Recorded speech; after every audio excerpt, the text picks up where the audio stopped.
Bismillahirrahmanirrahim. Assalamualaikum warahmatullahi wabarakatuh. Innal hamdalillah nahmaduhu wa nasta'inuhu wa nastaghfiruh. Wa na'udzu billahi min shururi anfusina wa sayyiati a'malina. May yahdihillahu fahuwal muhtadi wa may yudlil falan tajida lahu waliyyan mursyida. Asyhadu an la ilaha illallah wahdahu la syarika lah wa asyhadu anna Muhammadan 'abduhu wa rasuluhu alladzi la nabiyya ba'dah. Wa qala Allah subhanahu wa ta'ala ya ayyuhalladzina amanu taqullaha haqqa tuqatih wa la tamutunna illa wa antum muslimun. Wa qala 'azza man qala ya ayyuhalladzina amanu taqullaha wa qulu qawlan sadida yuslih lakum a'malakum wa yaghfir lakum dhunubakum wa may yuti'illaha wa rasulahu faqad faza fawzan 'azima. Ya ayyuhan nasu taqu rabbakumul ladzi khalaqakum min nafsin wahidah wa khalaqa minha zawjaha wa batha minhuma rijalan katsiran wa nisaa'a wattaqullaha alladzi tasaaluna bihi wal arham innallaha kana 'alaikum raqiba. Amma ba'du, inna astaqal hadithi kitabullah wa khairal hadi hadi Muhammad sallallahu alaihi wasallam wa syarrul umur muhdatsatuha wa kullu muhdatsatin bid'ah wa kullu bid'atin dhalalah wa kullu dhalalatin finnar. Kaum muslimin dan kaum muslimat, para pemirsa Rosat TV dimanapun Anda berada, alhamdulillah kembali kita bertemu dalam acara kajian kitab yaitu Fiqhut Tarbiyatil Abna. Para pemirsa dimanapun Anda berada yang mudah-mudahan senantiasa dijaga oleh Allah Subhanahu wa ta'ala, kita masuk pembahasan an-nahyu 'anil qaza', yaitu larangan melakukan qaza'. Apa itu qaza'? Waliyunabbiha ala anna an-nabiyya sallallahu alaihi wasallam naha 'anil qaza'i. Hendaklah kita jadikan sebuah catatan bahwasanya Nabi sallallahu alaihi wasallam melarang dari qaza'. Wa huwa ayyahliqa ba'dha ra's tifli wa yatrukal ba'dha, yaitu mencukur sebahagian rambut seorang anak dan membiarkan sebahagian yang lain. Ya, sebagian dicukur, sebagian lagi enggak dicukur. Di sini ikhwah, qaza' di sini ikhwah berdasarkan hadis yang diriwayatkan oleh Imam Bukhari dan Muslim dari Nafi' an Ibni Umar radhiyallahu anhu an Ibni Umar radhiyallahu anhuma qala anna Rasulullah naha 'anil qaza', bahwasanya Rasulullah sallallahu alaihi wasallam melarang dari qaza'. Qala rawi an Nafi', berkata si perawi dari Nafi', qultu li Nafi' wa mal qaza', aku bertanya kepada Nafi', karena hadis ini diriwayatkan dari Nafi', dari Abdullah ibnu Umar, dan Abdullah ibnu Umar mengatakan Rasulullah melarang qaza'. Perawi yang meriwayatkan dari Nafi', ya, dari Nafi', yaitu muridnya Abdullah bin Umar ataupun Maula Ibnu Umar, yang mendengar hadis ini dari Nafi', dia bertanya, apa itu qaza'? Apa itu qaza'? Qala yuhlaku ba'du ra'si as-sabi wa yutraku ba'duhu, yaitu mencukur sebahagian rambut anak-anak dan sebagian lagi dibiarkan. Ikhwah rahimallahu wa iyyakum, bentuk qaza' ini ada beberapa macam. Yang pertama yaitu dengan mencukur di sana sini, ada di sini cukur, di sini enggak, di sini cukur, sini enggak, sini cukur, begitu. Jadi ya apa namanya, kalau kita lihat ya pemandangan yang memang tidak enak dipandang. Ya. Sini dicukur, sini biarkan, sini cukur, sini biarkan, sini cukur, begitu. Itu bentuk yang pertama. Bentuk yang kedua yaitu di sini dicukur, tengah-tengah ini dicukur, ya. Kemudian di pinggir ini dibiarkan. Ini seperti kisis Nasrani, ya, orang sebagian pendeta-pendeta Nasrani. Jadi bagian tengah ini, rambut yang ada di tengah itu dicukur habis botak, ya. Sementara ini dibiarkan. Demikian, dibiarkan berambut panjang. Atau yang di tengah dibiarkan, yang di pinggir dibotak.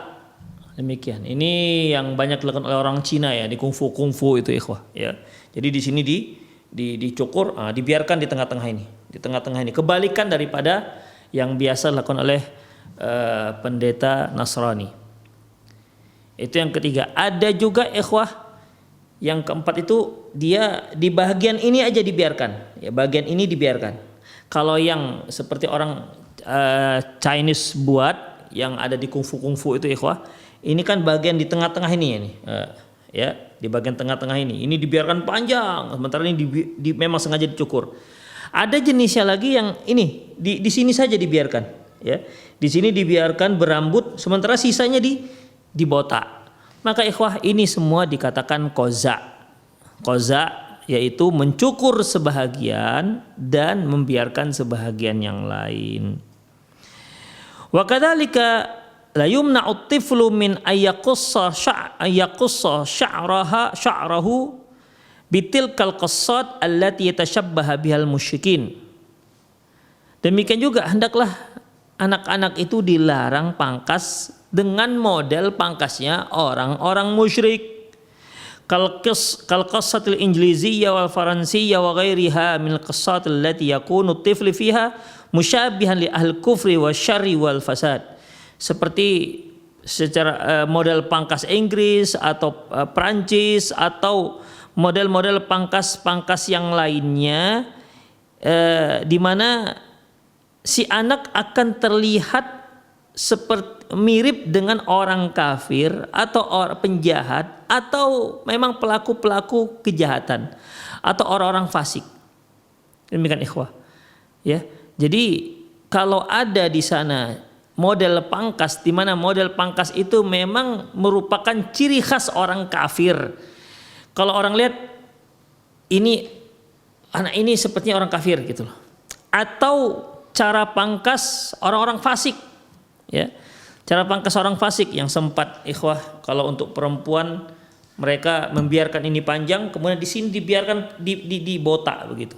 Entah apa cantiknya kita juga nggak tahu, tapi begitulah.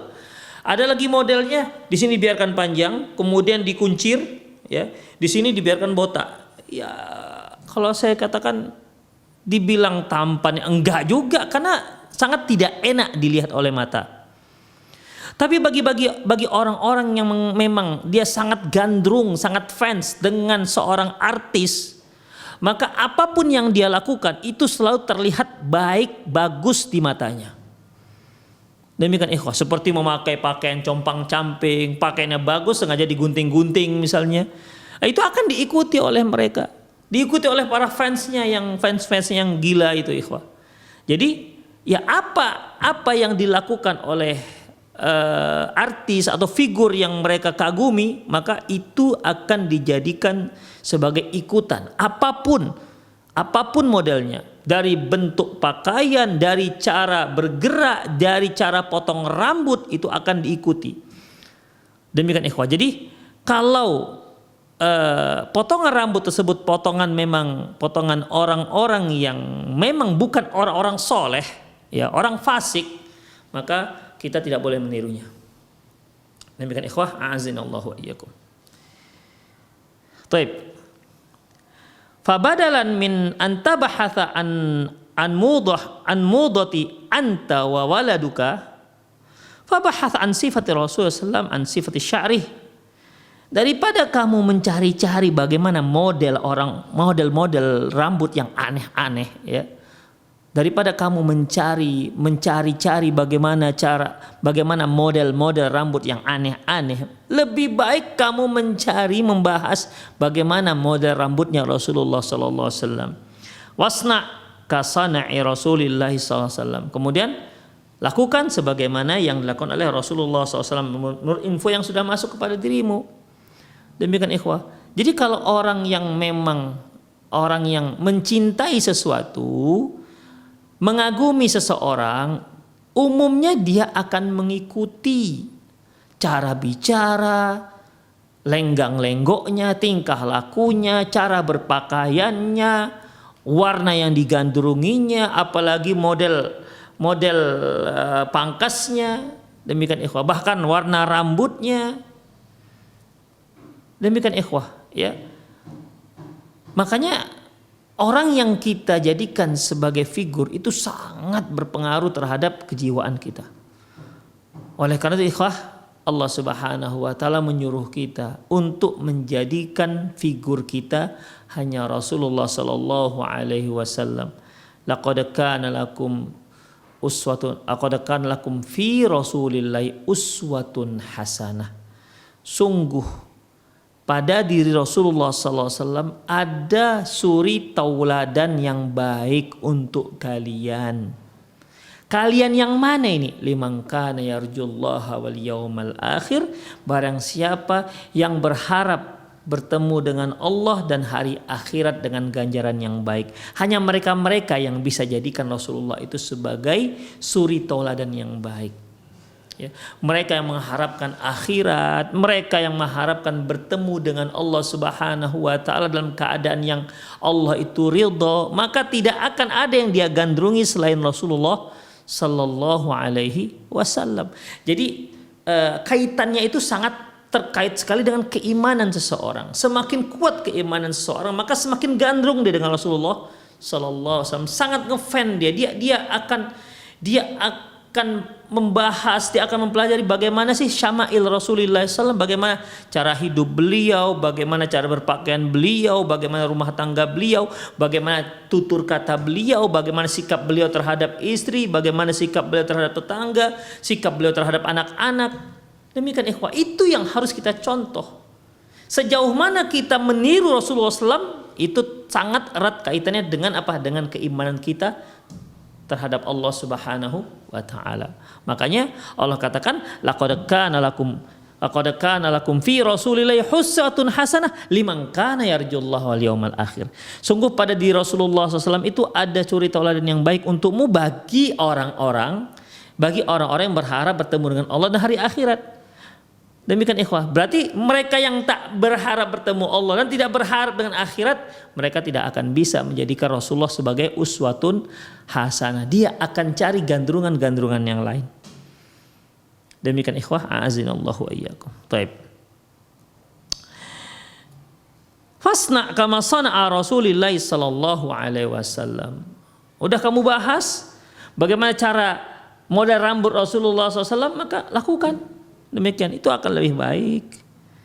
Faqad qala ta'ala laqad kana Rasulullah lakum fi Rasulillahi uswatun hasanah liman kana yarjullaha wal yawmal akhir wa dzakarallaha katsira. Sungguh pada diri Rasulullah SAW ada suri tauladan yang baik untuk kalian, yaitu orang-orang yang berharap bertemu dengan Allah dan hari akhirat, dan orang-orang yang banyak berzikir kepada Allah Subhanahu wa taala. Itulah ikhwah yang bisa, yang berharap bertemu dengan Allah, berharap hari akhirat, dan orang yang banyak berzikir kepada Allah Subhanahu wa taala. Inilah orang yang Allah akan mudahkan untuk bisa meniru, untuk bisa menjadikan Rasulullah sebagai suri tauladan yang baik untuknya. Kalau tidak ada syarat ini ikhwah, kalau dia tidak memiliki syarat ini, maka dia akan jadikan orang-orang lain sebagai suri tauladannya. Wa qala ta'ala wa in tuti'uhu tahtadu. Surat Nur ayat 54. Kalau kamu mentaati, kalau kalian mentaatinya, yaitu mentaati Rasulullah SAW, tahtadu, kalian akan mendapat hidayah. Makanya ikhwah, baik para sahabat maupun para salafus saleh terdahulu, ya, mereka itu senantiasa menjadikan Rasulullah sebagai landasan dan jejak hidup mereka, dari mulai mereka bangun tidur sampai mereka tidur kembali. Bahkan di saat mereka sedang tidur pun mereka akan berupaya disesuaikan dengan sunnah Rasulullah sallallahu alaihi wasallam. Sufyan Ats-Tsauri pernah mengatakan, "La istata'ta alla tahukka ra'saka illa bil athar faf'al." Kalau kamu sanggup untuk tidak menggaruk kepalamu kecuali dengan kaifiat yang sudah ada dalam hadis, maka lakukanlah. Seandainya. Jadi kalau seandainya adalah hadis mengatakan kaifiat menggaruk kepala, ya, seandainya ada, maka mereka akan melakukan hal itu. Misalnya kalau menggaruk ini, misalnya nih, jika ada hadis yang mengatakan cara menggaruk kepala digaruk dengan telunjuk yang sebelah kanan misalnya, dengan arah dari atas ke bawah begini, maka mereka akan lakukan kalau seandainya ada demikian. Itu menunjukkan bagaimana mereka itu ingin menghidupkan sunnah Rasulullah Sallallahu Alaihi Wasallam dalam semua detail kehidupan mereka. Ya, lawis tata'ta alla tahukka ra'saka illa bil athar fa'al. Kalau kamu sanggup untuk tidak menggaruk kepalamu kecuali dengan athar, dengan kaifiat yang ada sunnahnya, maka lakukanlah itu. Demikianlah ikhwah para salafus soleh terdahulu. Mengapa mak sampai seperti itu? Menggaruk pun kalau bisa kaifiat itu ada dalilnya yang akan mereka ikut. Itu menunjukkan bagaimana ketebalan iman mereka kepada Allah dan Rasulnya. Menunjukkan orang inilah orang yang berharap bertemu dengan Allah dengan keridhoannya, berharap dengan hari akhirat, dan orang yang banyak berzikir kepada Allah Subhanahu wa ta'ala. Demikian para ikhwah rahimani Allah wa iyyakum. Baik. Masalah. Wa hal al-aula lil armilati an tabqa ala khidmati atfaliha ba'da wafati zawjiha wa tatruku az-zawaj amil aula laha an tatazawwaj. Mana yang lebih baik bagi seorang janda? Dia tetap menjanda seraya berkhidmat mendidik anak-anaknya, ataukah yang lebih baik dia mencari suami yang lain, mencari suami yang baru setelah suaminya wafat? Ini permasalahan. Mana yang lebih baik bagi seorang janda yang baru wafat suaminya? Apakah dia tetap menjanda dengan niat tetap fokus mendidik anak-anak yatimnya, anak-anak kandungnya yang sudah menjadi yatim, ataukah akan lebih baik dia nikah lagi dengan laki-laki lain? Hadza yakhtalifu min imra'atin ilal ukhra. Dalam masalah ini tidak satu hukum, berbeda satu wanita dengan wanita lainnya. Jadi jawabannya tergantung dengan kondisi si wanita tersebut. Wa man zawwaja ila zaujin akhar min halin ila hal, min zaujin ila zaujin akhar min halin ila hal. Juga terkait dengan pasangan yang satu dengan yang lain, atau kondisi yang satu dengan kondisi yang lain. Jadi intinya jawaban ini mana yang lebih afdolnya itu tidak bisa kita jawab satu jawaban, karena masing-masing wanita punya kondisinya sendiri-sendiri. Makanya jawaban ini mana yang lebih afdol terkait dengan bagaimana kondisi si wanita. Baik. Fa idza kanatil mar'atu syabbatun tajri fiha syahwatuha wa takhsha 'ala nafsiha al-fitnah wa tahtaju ila may ya'fiha falaha hina idzin an tatazawwaja zawjan ya'fuha wa yaqumu 'ala masalihiha wa masalihi abnaiha. Yang pertama, ya jawabannya, apabila si wanita itu masih muda, di mana gejolak syahwatnya masih bergelora, dan dia khawatir terhadap dirinya terjatuh pada perzinahan, kemudian akhirnya dia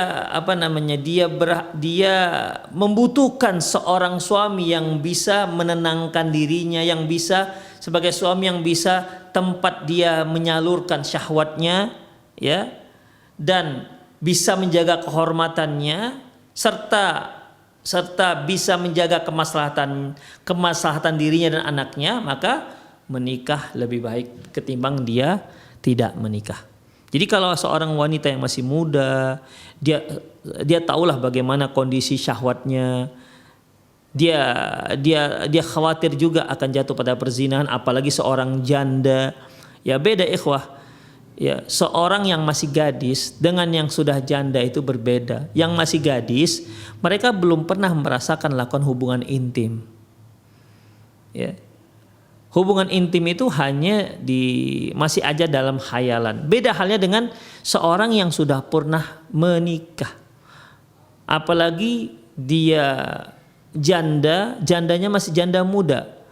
usianya masih 25 atau 22 meninggal suaminya misalnya. Sementara biasanya tersalurlah syahwatnya dengan suaminya menjaga kehormatannya. Demikian. Tapi meninggal suaminya. Jadi kalau dia takut akan dirinya jatuh pada perzinahan yang akhirnya akan merobek kehormatannya, maka sebaiknya, bahkan bukan sebaiknya ikhwah, wajib dia untuk menikah. Ya, wajib untuk menikah. Karena bagaimanapun man la yutimmul wajibu illa bi fahuwa wajib. Sesuatu yang enggak sempurna untuk melaksanakan kewajiban maka dia menjadi wajib. Dia bagaimana ikhwah? Ketika dia takut dengan dirinya, takut akan dirinya, khawatir, sangat khawatir akan jatuh pada perzinahan karena dia apalagi dia seorang janda. Ya. Maka apa cara untuk mencegahnya? Karena perzinahan itu hukumnya haram, mencegah dari perzinahan hukumnya wajib, maka dia wajib untuk menikah. Karena kalau tidak jatuh pada yang haram, yaitu perzinahan. Sehingga suaminya bisa menjaga kehormatannya dan bisa juga ada lelaki yang bisa memberikan nafkah untuk dia dan anak-anaknya. Anaknya yatim tentunya ya. Wa kadzalika idza kanatil mar'atu la taqata laha bil qiyami 'alal abna'i wa tarbiyatihinna. Demikian juga kalau si wanita itu dia tidak sanggup untuk berdiri sendiri, dia tidak bisa mandiri. Ya, dia tidak bisa mandiri, apalagi seorang istri yang biasanya semua kebutuhannya dipenuhi oleh sang suami. Hari-hari dia hanya mengurusi rumah tangga. Ya, mengurusi anaknya, dia fokus dengan rumah tangganya. Tiba-tiba meninggallah suaminya. Tentu ini ikhwah, seorang istri sangat terpukul sekali. Kalau suaminya tadinya sakit, kemudian meninggal, mungkin dia tidak begitu terpukul. Tapi kalau yang namanya ajal ini, ada yang pelan-pelan meninggal, ada yang tiba-tiba meninggal. Demikian ikhwah. Jadi kalau dia merasa dia nggak sanggup untuk memenuhi kebutuhan dia dan kebutuhan anak-anaknya, maka silahkan dia menikah. Ya, silahkan dia menikah. Wa kadzalika idza kana syaririn fiha matma'. Demikian juga kalau dia seorang janda yang hasik diincar oleh orang-orang durjana. Ya, apalagi janda kan selalu, kalau sudah janda di kampung itu selalu dicurigai. Ya, selalu dicurigai oleh penduduk kampung. Dia ramah, dibilang ganjeng lah kata-kata orang Jawa. Ya kan, dia ramah, dia nggak ramah dibilang apa, ya serba salah lah, namanya juga seorang janda. Demikian ikhwah rahimanallah wa iyyakum. Ila ghairi dzalika min ahwalid da'iyah ila dzalik. Ya, kalau seandainya dia selalu diincar oleh orang para penjahat, pengganggu wanita karena dia seorang janda, maka menikahlah dia supaya ada yang melindungi dia. Maka menikah itu lebih baik untuk yang wanita jenis ini. Amma idza kanatil mar'atu qad kaburat wala hajata laha fi rijal.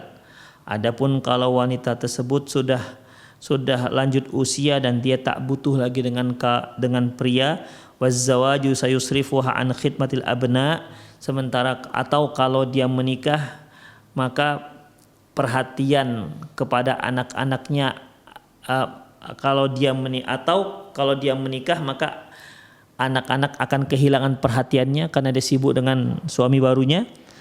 Bal qad yudayyi'ul abna 'inda zawjiha, atau bahkan anak-anak menjadi tersia-siakan kalau dia menikah.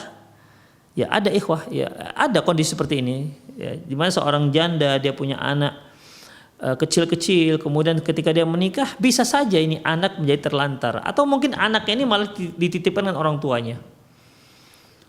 Demikian akhirnya si anak terlantar atau dititipkan kepada mertuanya. Demikian ikhwah, yang seharusnya si anak ini semasa dia kecil harus diberikan kehangatan penuh dari seorang ibu dengan kehangatan kasih sayang. Ini malah gara-gara dia menikah akhirnya dia hanya fokus kepada suami barunya, anak-anak dia terlantarkan. Bahkan mungkin dia anggap mengganggu keromantisan dia dengan suami barunya. Na'udzubillah min dzalik. Demikian ikhwah, ya. Kalau seandainya dia menikah akan mengurangi, akan mengalihkan perhatiannya dari anak-anak, atau mungkin dapat menyia-nyiakan anak-anaknya, au annaha lan tastati an tajma' baina haqqiz zauji jadid wa baina haqqil aulad, atau dia nggak bisa menggabungkan, dia nggak bisa menunaikan kedua hak itu, yaitu hak suami barunya dan hak anaknya, nggak bisa, nggak sanggup dia, ikhwah. Dia hanya bisa satu. Kalau dia berkhidmat kepada suami barunya, maka anak-anak akan tersisiakan. Kalau dia berkhidmat untuk anak-anaknya, maka si suami tersia-siakan. Jadi nggak bisa dia gabungkan dua hak ini. Dia nggak bisa menunaikan dua hak ini sekaligus. Dalam kondisi seperti ini, maka dia lebih baik tidak menikah.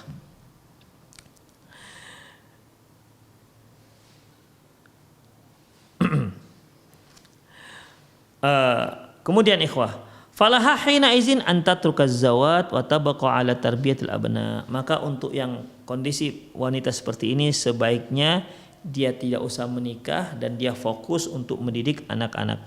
Wala fi dzalikal ajru minallahi, dan dia dapatkan pahala yang besar dari sisi Allah Subhanahu wa taala. Wa qad ja'at surah hadza wa dzaka ala ahdi Rasulullah, dan pada zaman Rasulullah SAW sudah ada bentuk wanita seperti ini. Akhrajal Bukhari wa Muslimun min hadithi Abi Hurairah radhiyallahu anhu anin Nabi sallallahu alaihi wasallam qala. Dari hadis Abi Hurairah radhiyallahu anhu anin Nabi sallallahu alaihi wasallam qala, beliau bersabda, khairun nisa'in rakibnal ibil salihu nisa'il Quraisy. Sebaik-baik wanita yaitu wanita yang mengendarai unta dan wanita soleh, dan yaitu wanita soleh orang Quraisy, wanita Quraisy yang soleh.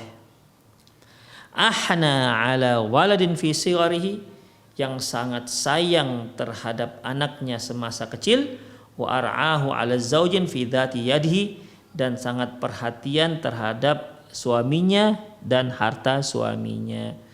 Wa fi riwayatin li Muslimin, dalam riwayat Muslim, ahnaha ala yatimin fi sigharihi, yang paling sayang terhadap anak yatim di saat dia kecil. Demikian ikhwah, karena seorang wanita ketika dia punya anak kecil yang belum balik, meninggal suaminya, maka anak ini dikatakan anak yatim. Ya, anak ini adalah anak yatim. Makanya kalau seorang wanita dia sangat sayang dengan anaknya yang yatim tersebut, maka sama artinya dia sedang memelihara anak yatim, walaupun yang anak yatim tersebut adalah anaknya sendiri. Wa fi ukhra inda Muslim, dalam riwayat yang lain oleh Imam Muslim, an hadisi Abi Hurairah radhiyallahu anhu, anna Nabiy sallallahu alaihi wasallam khataba Ummahani binti Abi Thalib. Nabi SAW pernah meminang Ummu Hani. Nabi SAW pernah meminang Ummu Hani, putri Abu Thalib. Ya, mungkin ini kakak atau adiknya Abu Thalib lah. Kakak atau adiknya Ali bin Abi Thalib. Faqalat, lantas Ummu Hani berkata, ya Rasulullah, inni qad kaburtu wa liya iyalun. Ya Rasulullah, saya ini sudah tua dan saya banyak, dan anakku banyak. Faqala Rasulullah sallallahu alaihi wasallam, lantas Rasulullah SAW bersabda dan berkomentar, khairun nisa'i rakibnal ibil salihun nisa'i Quraisy. Sebaik-baik wanita yang mengendarai unta yaitu wanita Quraisy yang soleh. Kenapa? Ahnahu ala waladin lisagari, karena dia sangat mencintai anak-anaknya. Jadi di sini Ummu Hani radhiyallahu anha, ya, dia memikirkan bagaimana anak-anaknya. Makanya seorang wanita yang masya Allah ketika dia lebih mementingkan anak-anaknya ketimbang dirinya sendiri, ini luar biasa ikhwah pahalanya. Mungkin para pemirsa masih ingat di saat kita membacakan di mana bagaimana keistimewaan bersikap baik terhadap anak perempuan, di mana waktu itu seorang wanita dengan membawa anak perempuannya, 2 orang anak perempuannya datang kepada Aisyah radhiyallahu anha, ya, kemudian ya meminta makanan. Ternyata Aisyah radhiyallahu anha dalam satu riwayat hanya punya 1 kurma, Lantas si ibu membelah 2 kurma tersebut, yang separuh diberikan kepada anak yang satu dan separuh lagi diberikan kepada anak yang satu lagi. Kemudian di riwayat yang lain Aisyah radhiyallahu anha memberikan 3 kurma. Yang satu diberikan kepada anak perempuan yang satu lagi diberikan pada yang lain, yang satu ini mau dia makan. Ketika dia mau makan 1 jatah kormanya ini, si ibu mau makan jatah korma yang 1 butir ini, ternyata anak-anaknya minta, maka dibelahlah oleh si wanita ini. Ya, dibelahlah oleh si wanita ini, yang sebelah diberikan kepada anaknya yang satu lagi, yang satu lagi diberikan kepada sebelah lagi diberikan kepada anak yang satu lagi. Akhirnya dia pun nggak makan. Hingga Aisyah radhiyallahu anha menceritakan kisah yang hebat ini, ya. Dan Rasulullah Shallallahu Alaihi Wasallam pun memberikan pujian.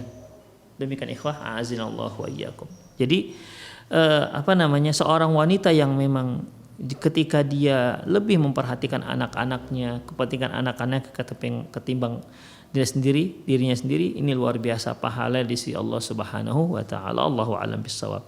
Sama seperti Ummu Hani ini ikhwah, ya.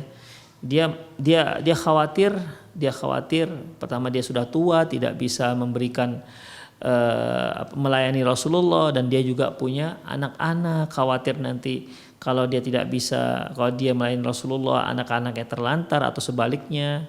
Itulah perkataan Ummu Hani. Makanya Rasulullah katakan khairun nisa'i raqibnal ibil, ya, khairun nisa raqibna al ibil. Sebaik wanita adalah wanita yang mengendarai unta. Sebaik wanita yang mengendarai unta yaitu salihun nisa'i Quraisy, yaitu wanita Quraisy yang salihah. Demikian ikhwah.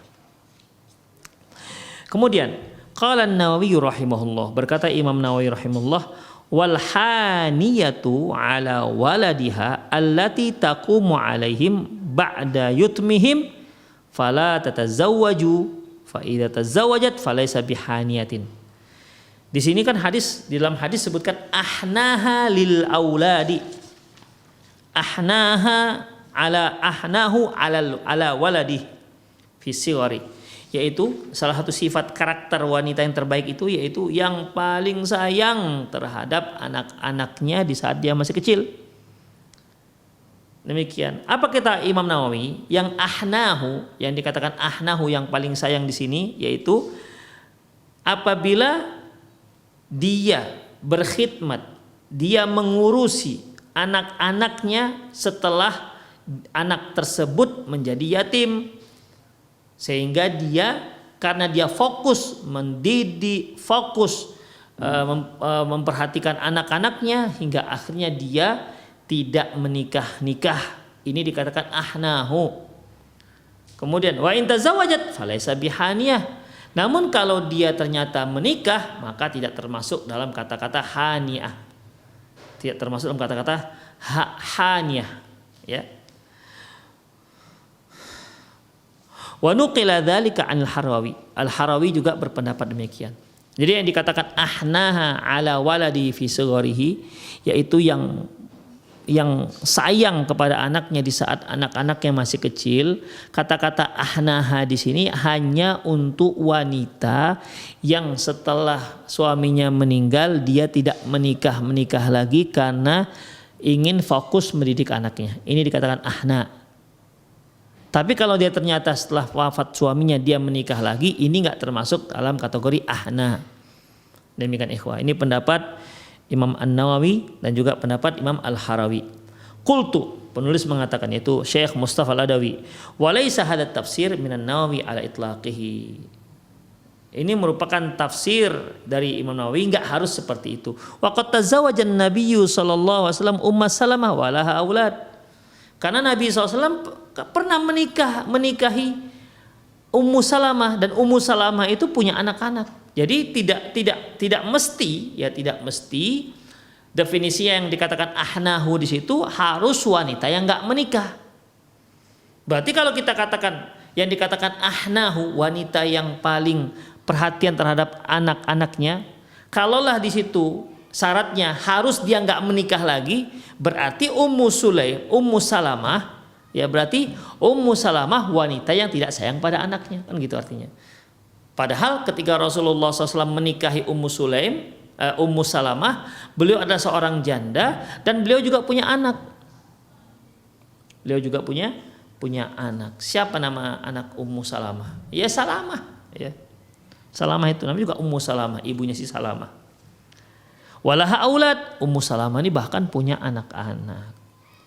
Akhrajal Imam Muslim, demikian juga diriwayatkan oleh Imam Muslim fi sahihi min hadisi Ummu Salamah min hadisi Ummi Salamah radhiyallahu anha.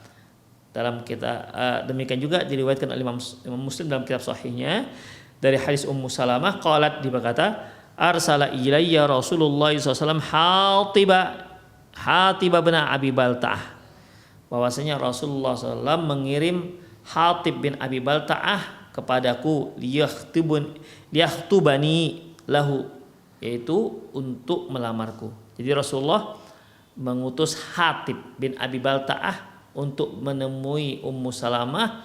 Maksud kedatangannya yaitu untuk melamar Ummu Salamah untuk Rasulullah sallallahu alaihi wasallam. Fakultu, aku katakan, innali bintan wa ana ghuyur. Aku katakan kepada si Hatib bin Abi Balta'ah, aku itu punya seorang anak perempuan. Wa ana ghuyur, dan aku orang yang pencemburu. Demikian. Kemudian Rasulullah SAW memberikan tanggapan, faqal amma ibnatuka fanada'ullaha ayyughniyaha anha. Adapun anak putrinya Ummu Salamah, kita berdoa kepada Allah semoga dia bisa mandiri, bisa lepas dari ibunya, ya, bisa mandiri. Jadi di sini Ummu Salamah ketika dilamar oleh Rasulullah, kata Ummu Salamah, aku punya anak perempuan dan dia belum bisa mandiri dan aku orang pencemburu. Makanya Rasulullah jawab, ya, Rasulullah jawab, adapun anaknya, maksudnya anaknya Ummu Salamah, ya, kita berdoa kepada Allah semoga dia bisa mandiri.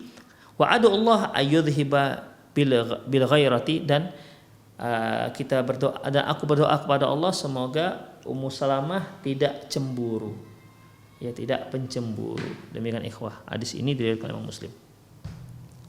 Terkait dengan pembahasan kita, yaitu Ummu Salamah punya anak dan dia menikah. Jadi bukan berarti orang yang dikatakan khairun nisa'i raqibnal ibil salihun nisa'i Quraisy, sebaik-baik wanita yang mengendarai unta yaitu wanita soleh dari kalangan Quraisy, ahnaha ala waladiha fi zughrihi, yaitu yang paling perhatian, yang paling penyayang terhadap anak-anaknya di saat mereka masih kecil. Syarat untuk menyayangi anak-anak tersebut, ya, itu tidak harus wanita yang tidak menikah. Tidak harus wanita tidak menikah lagi. Menikah lagi pun dia bisa dikatakan ahnaha ala waladi fi sigharihi. Demikian ikhwah. Jadi sama sekali tidak harus tidak menikah.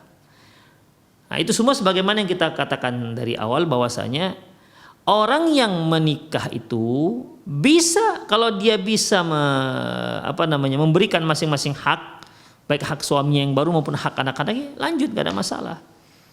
Demikian ikhwah. Ya, itu dia satu. Wa qad tazawwajat Asma'u bintu Umaysh radhiyallahu anha. Demikian juga Asma bintu Umaysh radhiyallahu anha menikah dengan Abu Bakar As-Siddiq ba'da maqtali zaujiha Ja'far bin Abi Thalib. Setelah tewas suaminya yaitu Ja'far bin Abi Thalib. Summa tazawwajat Aliyan. Kemudian setelah Abu Bakar meninggal, Asma binti Umaysh dinikahi oleh Ali ba'da mauti Abu Bakar. Demikian, radhiyallahu anhum jami'an. Semoga Allah meridhai mereka seluruhnya. Jadi di sini ikhwah, Asma binti Umaysh luar biasa ikhwah. Asma binti Umaysh punya suami Ja'far bin Abi Thalib. Meninggal Ja'far. Ya, meninggal Ja'far. Akhirnya Asma bintu Umaysh dinikahi oleh Abu Bakar. Meninggal Abu Bakar, Asma binti Umaysh dinikahi oleh Ali bin Abi Thalib, dan beliau punya anak, ya. Beliau punya anak, dan masya Allah suami-suaminya luar biasa ikhwah, luar biasa. Ja'far bin Abi Thalib, Abu Bakar, Ali. Masya Allah. Ini orang-orang terkemuka dalam sejarah Islam.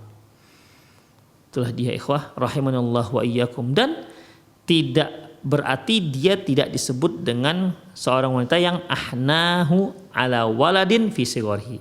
Tetap dia dikatakan ahna, orang yang sayang terhadap anak-anaknya. Falhasil annal mas'alata takhtalifu min halin ila halin minal mar'atin ilal ukhra. Jadi kesimpulannya bahwa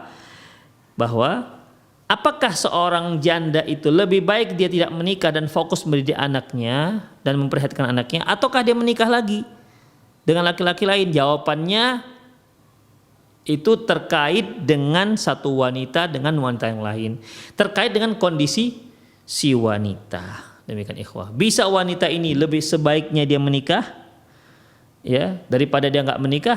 Mungkin wanita yang lain sebaiknya dia tak menikah ketimbang dia menikah. Tergantung bagaimana kondisi si wanita tersebut. Demikian ikhwah rahimani Allah wa iyyakum. Allahu a'lam bissawab. Selanjutnya, takbilus shaghir, mencium anak-anak. Ikhwah rahimanallahu wa iyyakum, kita sebagai seorang muslim tentunya kita sangat sayang dengan anak-anak kita. Tapi cobalah ungkapkan sayang kita itu dengan cara mencium mereka. Dan ini sunnah Rasulullah Sallallahu Alaihi Wasallam, bukan menunjukkan seorang ayah yang lemah, tidak ikhwah. Kalau si ibu mencium anaknya itulah sudah biasa. Seorang ayah, ya seorang ayah, coba biasakan mencium anaknya. Walaupun anaknya sudah dewasa, terutama anak perempuan ikhwah.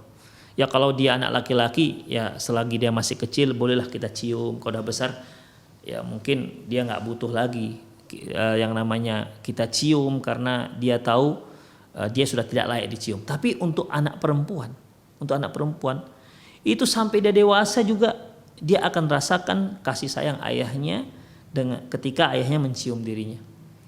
Sebagaimana Rasulullah Sallallahu Alaihi Wasallam ikhwah.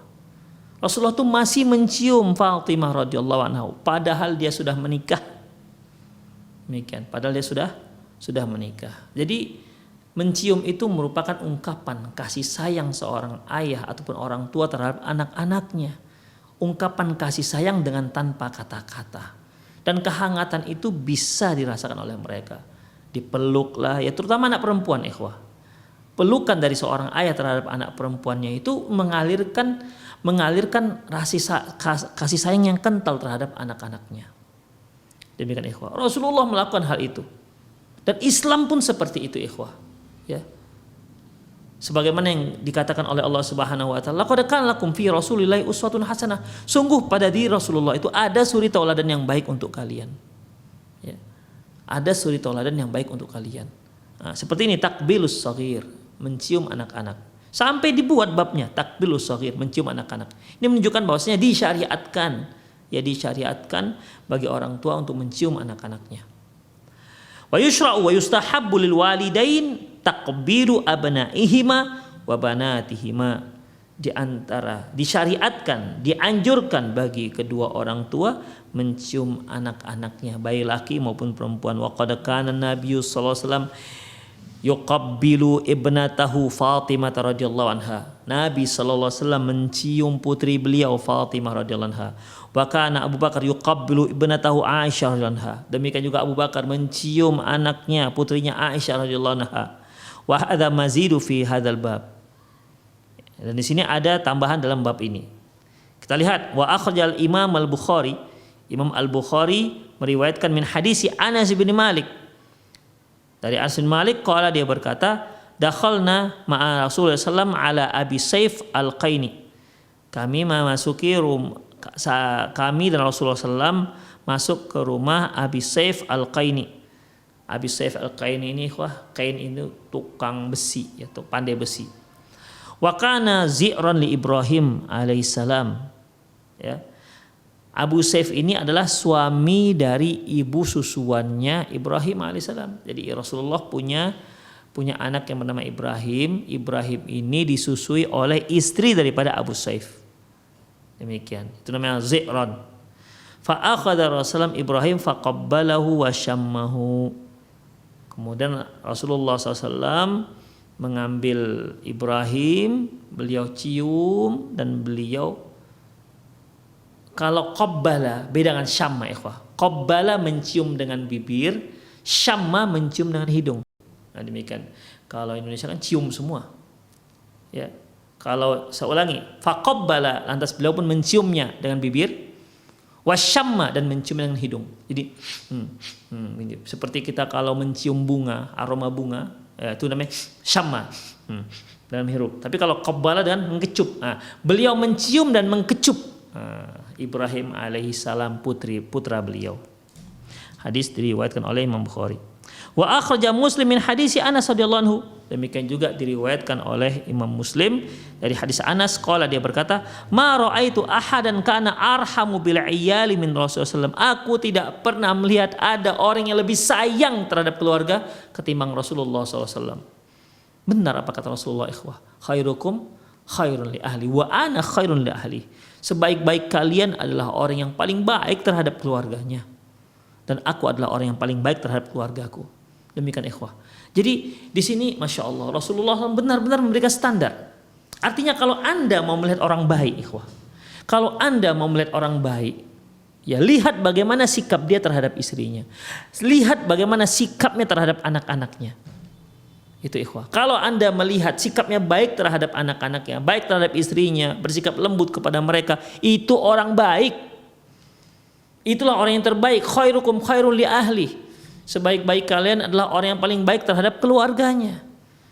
Kalau Anda lihat, para pemirsa melihat ada seorang yang taat ke masjid, Masya Allah rajin ke masjid, tapi dengan istrinya kasar, itu bukan orang baik. Ya, itu bukan orang baik. Tapi Ustadz dia lembut dengan teman-temannya. Ikhwah, lembut dengan teman-temannya itu suatu hal yang wajar. Sekarang lembut dengan istrinya yang di bawah dia. Rasulullah kan katakan bahwasanya Rasulullah SAW mengatakan bahwasanya para istri itu merupakan asir, yaitu tawanan. Ya. Para istri itu merupakan tawanan. Jadi para istri tawanan ini kan mudah dibuat semena-mena oleh sang suami. Makanya kalau dia bersikap kasar terhadap istrinya itu bisa dia lakukan. Ya. Dan tidak ada yang bisa menghalang-halanginya. Tapi kalau dia bersikap kasar kepada temannya, mungkin ada yang dia segani atau apalah namanya. Makanya ikhwah, standar seorang baik dan tidaknya itu lihat bagaimana dia dengan istrinya. Lihat bagaimana dia dengan anak-anaknya. Baik dia dengan istrinya, baik dia dengan anak-anaknya, ketahuilah dia adalah orang baik. Demikian. Ini juga terkait dengan seorang pemimpin, ya. Kalau Anda mau melihat orang pemimpin itu baik enggak dia dengan anak, dia seorang yang baik apa tidak? Coba lihat, standarkan dia dengan keluarganya. Makanya orang yang paling tahu seorang itu baik dan tidak adalah pasangan hidupnya, yaitu istrinya. Kalau istri yang mengatakan dia baik, itu pasti orang baik. Demikian ikhwah. Tapi kalau istrinya menyatakan, aduh, makan hati awak begitu kan dengan suaminya, tanda yang orang baik. Demikian ikhwah. Jadi di sini Anas bin Malik mengatakan, Anas bin Malik ini kan yang berkhidmat, jadi pembantu Rasulullah. Dia tahu bagaimana Rasulullah bermuamalah dengan anak-anak, bermuamalah dengan istri-istri beliau, dengan anak-anak beliau. Makanya dia katakan, ma ra'aitu ahadan kana arhamu bil iyal min Rasulillah SAW. Aku tak pernah melihat ada orang yang lebih sayang terhadap keluarganya ketimbang Rasulullah sallallahu alaihi wasallam. Qala kana Ibrahim mustardi'an lahu fi awalil Madinah. Dia mengatakan bahwasanya Ibrahim putranya Rasulullah, anaknya Rasulullah, dia disusui oleh satu keluarga yang berada di pinggir kota Madinah. Fa kana yantaliqu wa nahnu ma'ahu. Ya. Suatu hari beliau pergi menjenguknya dan kami ikut bersama beliau. Fayadkhulul bait wa innahu la yudkhinu. Dan beliau pun masuk ke rumah keluarga yang menyusui Ibrahim ini, dan rumah itu ada asap, seperti yang kita katakan tadi, karena dia sebagai pandai besi, ya, profesinya sebagai pandai besi. Wa kana zi'ruhu qainan. Suami dari ibu yang menyusui Ibrahim ini adalah profesinya pandai besi. Faya'khudhuhu wa yuqabbiluh. Lantas Rasulullah pun memegang Ibrahim dan menciumnya, mengkecupnya. Summa yarji', setelah itu ya sudah puas, bila pun kembali ke rumah.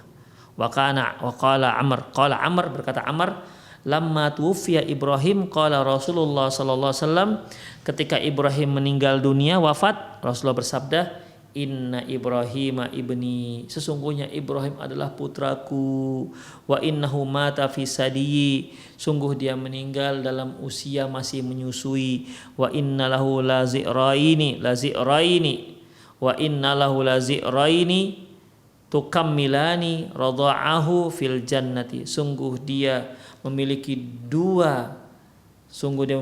dua ibu susuan yang nanti ada di surga yang menyempurnakan susuannya. Jadi berarti Ibrahim ini ikhwah belum sampai 2 tahun meninggalnya. Sampai Rasulullah katakan dia nanti di surga ada yang menyusuinya supaya sampai sempurna menjadi 2 tahun. Demikian ikhwah, luar biasa Rasulullah sallallahu alaihi wasallam. Kalau kita selamilah kehidupan beliau, masya Allah, betul akhlak yang luar biasa. Ya, akhlak yang luar biasa, yang kalau kita baca sepertinya betul nggak ini terjadi, seperti kita macam seolah-olah kita itu melihat sesuatu yang betul nggak nih ya begitu, sangkin luar biasanya akhlak tersebut. Dan bukan Rasulullah saja ikhwah, para sahabat-sahabat, para tabi'in dan tabi'in, ya para ulama-ulama saat terdahulu, kalau kita baca biografi mereka, masya Allah, seolah-olah kita nggak percaya, tapi ya itu terjadi, real, dan itu real ikhwah. Demikian ikhwah rahimanallah wa iyyakum.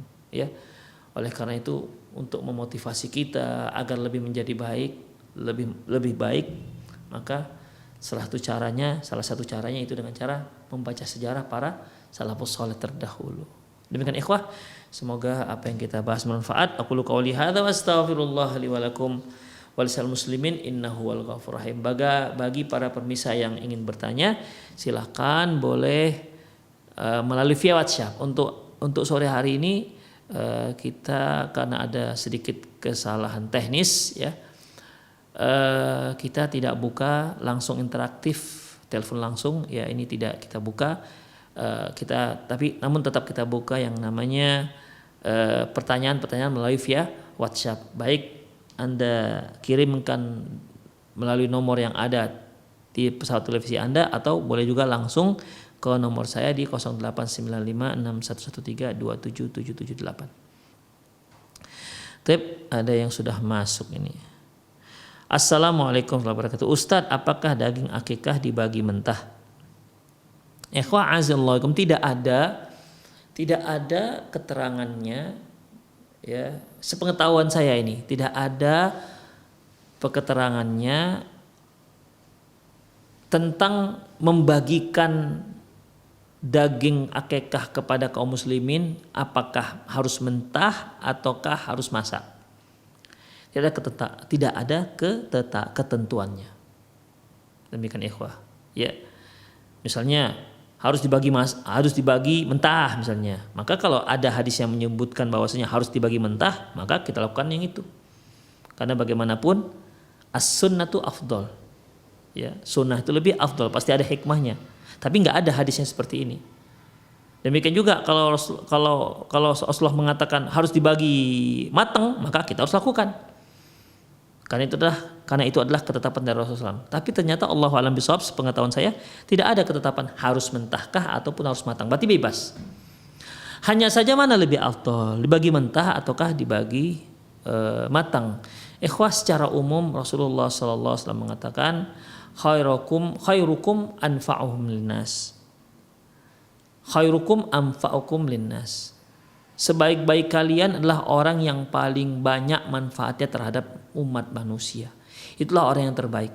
Jadi ikhwah, kalau kita bagi mentah, tentu orang yang kita bagi daging mentah itu dia harus masak lagi, dia harus beli minyak lagi, harus sediakan bawang lagi, harus dimasak lagi, sehingga dia butuh biaya yang lain agar bisa mengkonsumsi daging yang kita berikan kepada dia. Kan nggak bisa dimakan mentah.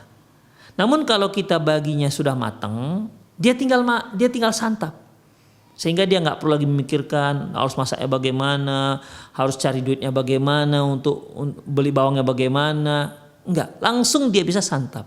Dengan demikian, yang kalau kita ambil dari secara umum hadis Rasulullah SAW, khairukum anfa'ukum linnas, sebaik-baik kalian adalah orang yang paling bermanfaat untuk orang lain, yaitu yang matang. Ya, yang matang. Apalagi kalau di sampingnya sudah matang, ada nasinya, ada sayurnya, ada buahnya, masya Allah. Ya, itu akan lebih baik. Demikian. Allahu a'lam bissawab.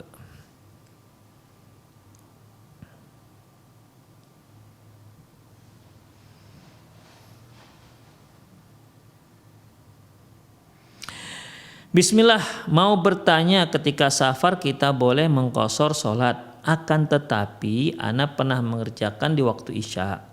Tetapi ana lupa Ustadz, sholat yang pertama ana kerjakan isya dulu baru maghrib, apakah boleh Ustadz atau ana harus mengulang sholat ana karena ana lupa? Ikhwah rahimanallahu wa iyyakum, kalau waktu itu antum mengerjakan isya dulu baru maghrib, ya. Tapi sayangnya dia nggak sebutkan ini mengqashar mengerjakan isya dulu. Ini kan sebenarnya bukan hanya mengqashar ya, ini terkait dengan menjamak sholat. Hanya nggak disebutkan apakah dia jamak takdim ataukah jamak takhir, nggak disebutkan di sini. Saya ulangi, ketika safar kita boleh mengqashar sholat. Akan tapi ana pernah mengerjakan di waktu isya. Tapi ana lupa Ustadz, sholat yang pertama ana kerjakan isya dulu atau maghrib. Apakah boleh Ustadz ana harus mengulang sholat ana karena ana lupa? Ikhwan rahimanallahu wa iyyakum, ya. Kalau yang dia jamak, tapi jamaknya nggak disebutkan, jamaknya jamak takdim, maka tidak diragukan lagi, dia harus sholat maghrib dulu baru sholat isya. Jamak takdim yaitu menarik waktu isya ke waktu maghrib, didahulukan. Tapi kalau dia jamaknya jamak takhir, ya, ya, maka para ulama berbeda pendapat dalam masalah ini. Jika kondisinya ketika dia mau sholat itu dia ikut bersama imam. Apakah dia sholat isya dulu baru maghrib? Apakah dia sholat isya dulu bersama imam baru maghrib? Ataukah dia tetap sholat maghrib dahulu, ya, baru kemudian dia sholat maghrib dulu bersama imam, baru kemudian dia sholat isya. Sholat maghrib bersama imam itu bagaimana? Imam kan sholat isya, ya, dia bisa masuk di rakaat kedua, ya, dia bisa masuk di rakaat yang kedua. Demikian ikhwah, sehingga ketika imam salam dia pun salam, jadi dia 3 rakaat, imamnya 4 rakaat. Dia sholat maghrib, imamnya sholat isya, baru kemudian dia sholat isya. Demikian ikhwah. Namun begitupun di sini para ulama berbeda pendapat. Ya kalau seandainya yang Anda maksud ini jamak takhir dan waktu itu si penanya melaksanakan isya dulu baru maghrib, ya nggak apa-apa. Karena itu waktu itu ijtihadnya si penanya, insyaallah. Tapi lain kali tetap lakukan maghrib dulu, walaupun di waktu isya tetap maghrib dulu baru isya. Allahu a'lam bissawab. Yahya dari Padang, bismillah, anak laki-laki dari hasil zina apakah berhak punya nama kunyah dari ayah biologisnya Ustadz? Ikhwa azinallahu wa iyyakum, Allahu a'lam bissawab. Anak hasil zina dia tidak dinisbatkan kepada ayah zinanya, ayah biologisnya, ya. Dan ayahnya tersebut juga tidak bisa mengkunyahkan dirinya dengan nama anaknya. Itu ikhwah. Ya, walaupun di situ ada perbedaan pendapat para ulama, walaupun anak zina kemudian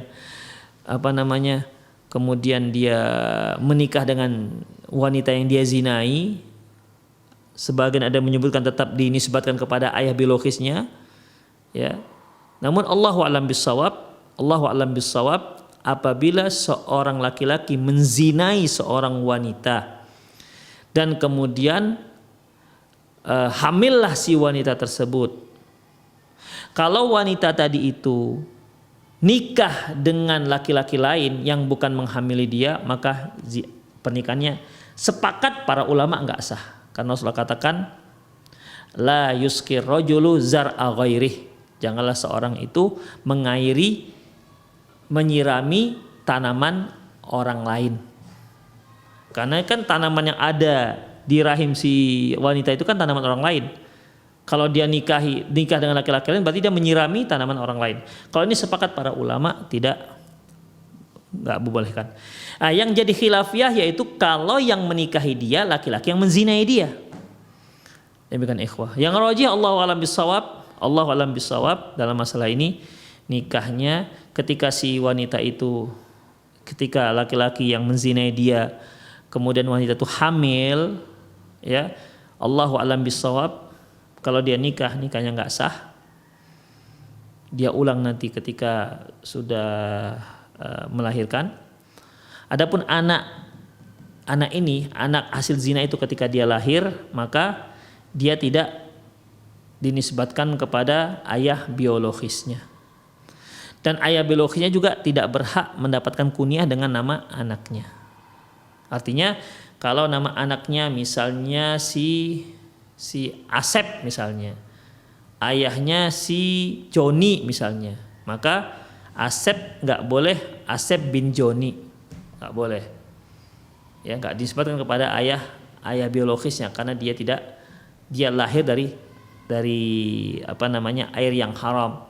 Kemudian Joni juga nggak bisa mengatakan dia adalah Abu Asep misalnya, nggak dibolehkan. Allahu a'lam bissawab.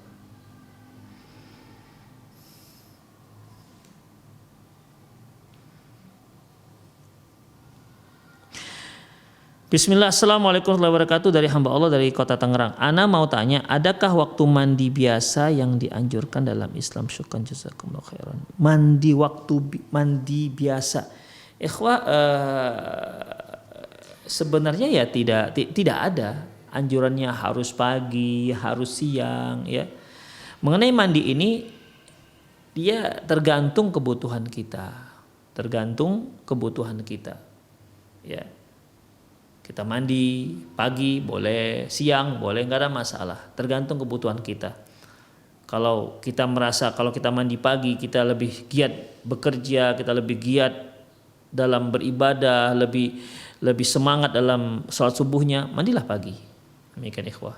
Tapi kalau ternyata kalau mandi pagi malah membuat semakin ngantuk misalnya, maka carilah waktu yang sesuai. Jadi sesuaikan saja dengan kondisi orang-orang. Ada orang yang dia nggak bisa mandi pagi, ya. Dia kalau mandi pagi bawaannya ngantuk. Habis mandi pagi dia terasa segar, tapi malah buat ngantuk. Ada yang seperti itu. Jadi dia mandinya agak siang misalnya. Jadi itu semua waktunya tidak, Allahu a'lam bishawab. Sepengetahuan saya tidak ada ketetapan dalam Islam kapan harus mandi. Demikian juga mengenai mandi junub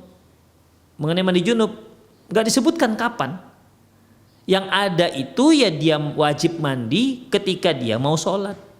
Jadi kalau dia junubnya jam 8 pagi, ya ketika dia mau sholat zuhur dia wajib mandi. Tidak harus jam 8 dia junub, jam 8:30 harus mandi, atau jam 9, nggak ada. Yang dia wajib pokoknya ketika dia mau sholat zuhur, dia wajib sudah bersih dari hadas kecil dan hadas besar. Demikian ikhwah rahimanallah wa iyyakum. Kalau dia berhubungan misalnya ba'da isya dengan istrinya, apakah dia langsung wajib mandi? Belum. Kapan dia mau sholat, maka disitulah dia wajib mandi. Kapan dia mau sholat, maka dia di situ wajib mandi. Demikian ikhwah. Makanya Rasulullah SAW ketika beliau melakukan hubungan dengan istri beliau, ketika beliau mau tidur, beliau mandi atau beliau berwudu. Kemudian beliau pun tidur. Jadi mendekati mau sholat, adalah beliau bangun dan mandi. Bahkan pada suatu hari beliau ketika saf sudah didirikan, sudah qomat sudah didirikan, tiba-tiba beliau mengatakan ala rislikum, tenang dulu kalian. Lantas Rasulullah pergi dan tak lama kemudian datang lagi. Rambut beliau sudah basah, menetes air di bahu beliau. Ternyata beliau katakan tadi saya junub lupa mandi. Demikian. Allahu a'lam bissawab.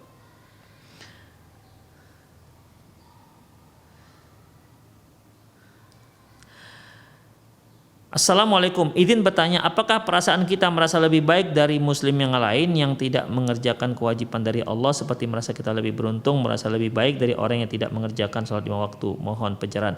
Ikhwan rahimanallahu iyyakum, merasa lebih baik di sini, kalau kita merasa lebih baik tapi akhirnya merasa lebih baik di sini lebih beruntung, Allah beri hidayah, ya nggak ada masalah, karena itu kita bisa membuat kita lebih bersyukur kepada Allah Subhanahu wa taala. Tapi kalau kita merasa lebih beruntung kemudian hasilnya kita meremehkan orang itu, kamu itu gak sholat 5 waktu, neraka tempatnya, begitu. Kita melecehkan dia, kita meremehkan dia, ini gak dibolehkan. Tapi kalau kita merasa beruntung, ya Allah, alhamdulillah saya dimudahkan oleh Allah untuk sholat 5 waktu, ya Allah beri saya taufik untuk sholat 5 waktu, sholat ke masjid, kemudian membuat dia semakin syukur kepada Allah Subhanahu wa taala, semakin tawadu terhadap Allah Subhanahu wa taala, tawadu juga terhadap rendah hati kepada kaum muslimin yang lain, maka tak masalah. Malah itu bagus. Yang membuat dia semakin bersyukur kepada Allah Subhanahu wa taala. Tapi kalau merasa beruntung akhirnya meremehkan yang lain, maka ini enggak dibolehkan. Ini yang disebut dalam takabbur. Al-kibru ghamtun nas wa batrul haq, yang dikatakan sombong yaitu meremehkan orang lain dan menolak kebenaran. Itu dia ikhwah rahimanallah wa yakum. Tapi itu saja kajian kita pada sore hari ini, semoga apa yang kita bahas bermanfaat. Lebih dan kurang mohon maaf. Aku qouli hadza wa astaghfirullah li wa lakum wal muslimin innahu wal ghafurur rahim. Kita akhiri dengan doa kafatul majlis. Subhanakallahumma wa bihamdik asyhadu an la ilaha illa anta astaghfiruka wa atubu ilaik. Wa sallallahu ala nabiyyina Muhammad wa ala alihi wa ashabihi ajmain wa akhir da'wana alhamdulillahirabbil alamin. Assalamualaikum warahmatullahi wabarakatuh.